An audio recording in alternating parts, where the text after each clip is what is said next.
Ladies and gentlemen, Mr. Cropper here. Alright, let's get down to the bottom of this Monopoly thing. Hopefully this is going to be the last video I'll do about this, but I'm pretty sure this is going to be it.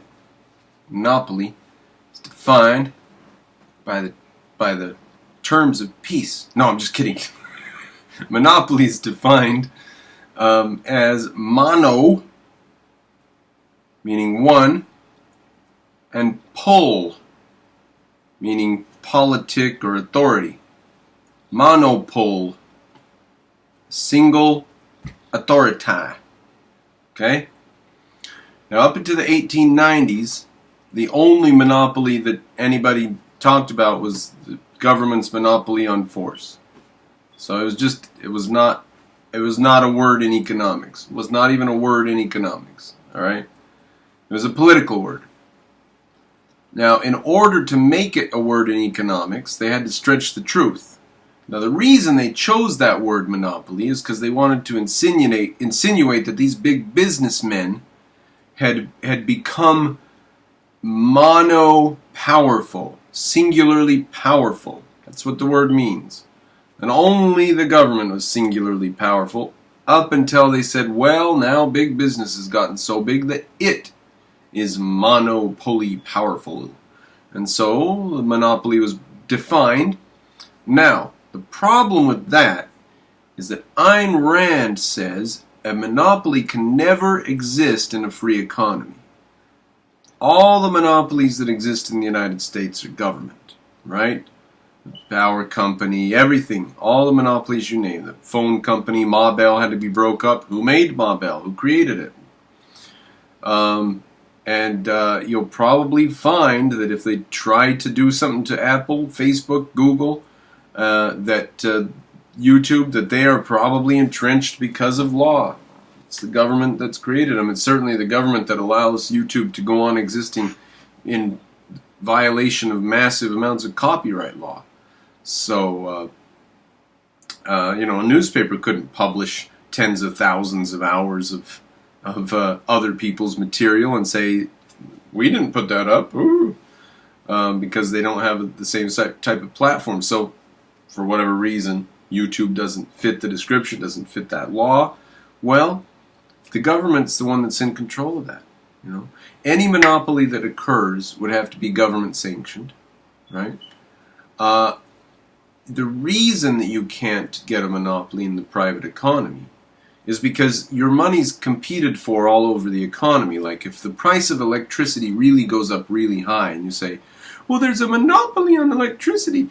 Like, let's just assume that it's too expensive to change operators in your house. Like you need to move to a different neighborhood. And you're free to move to a different neighborhood. We're discussing a free economy here, not a government monopoly economy. So you're free to move to a different neighborhood. But until you do, the infrastructure in this neighborhood is controlled by this power company.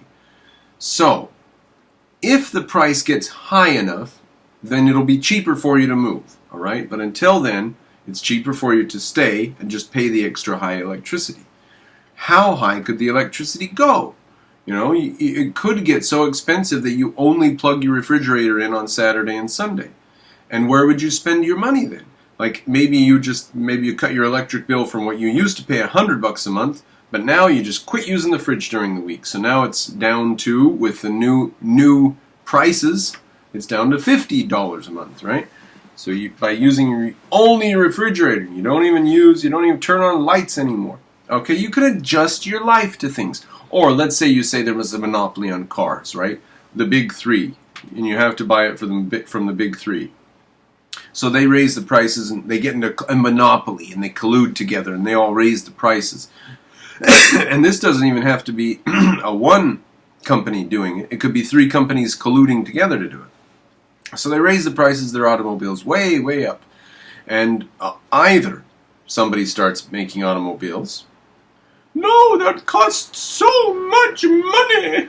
Okay, fine. So they don't start making new automobiles. People start riding motorcycles, bicycles, trains, buses. They carpool. They use every alternate form. They start being people who didn't used to care about fixing their car. They just go buy another car. These people now become mechanics. Instead of spending $1,500 on this or that, they go spend $50 on a book, and they learn about it, and they do it themselves. So your money is competing and competed for all over the economy. So no monopoly can be established. Now, if in the private economy there is no such thing as a monopoly, it's like a unicorn, okay? It's like a goblin, a gremlin. It's not true. It's a phantom. It doesn't exist. Mono meaning one, and pol meaning power, from Greece, polis, from which we get the word police. You could also use it that way, monopolice, right?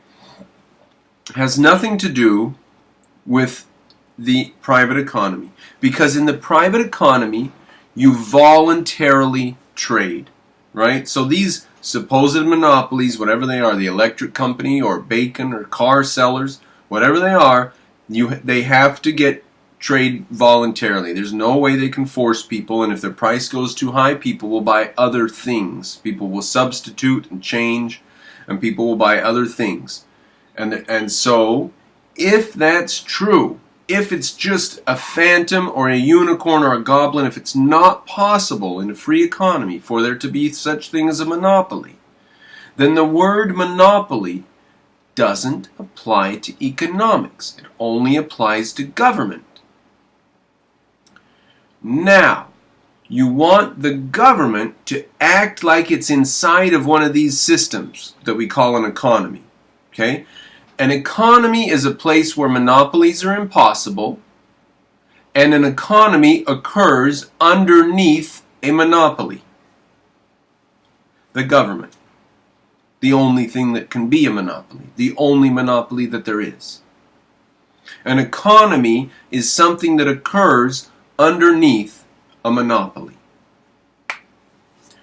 This we can say for sure, because monopolies are not something that occur within the economy. Okay?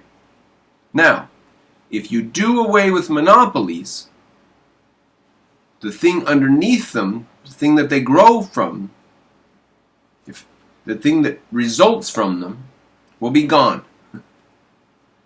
There's only one monopoly.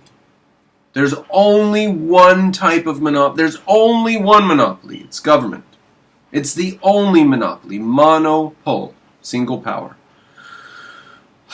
Is it clear now, guys? Have I got all the anarchists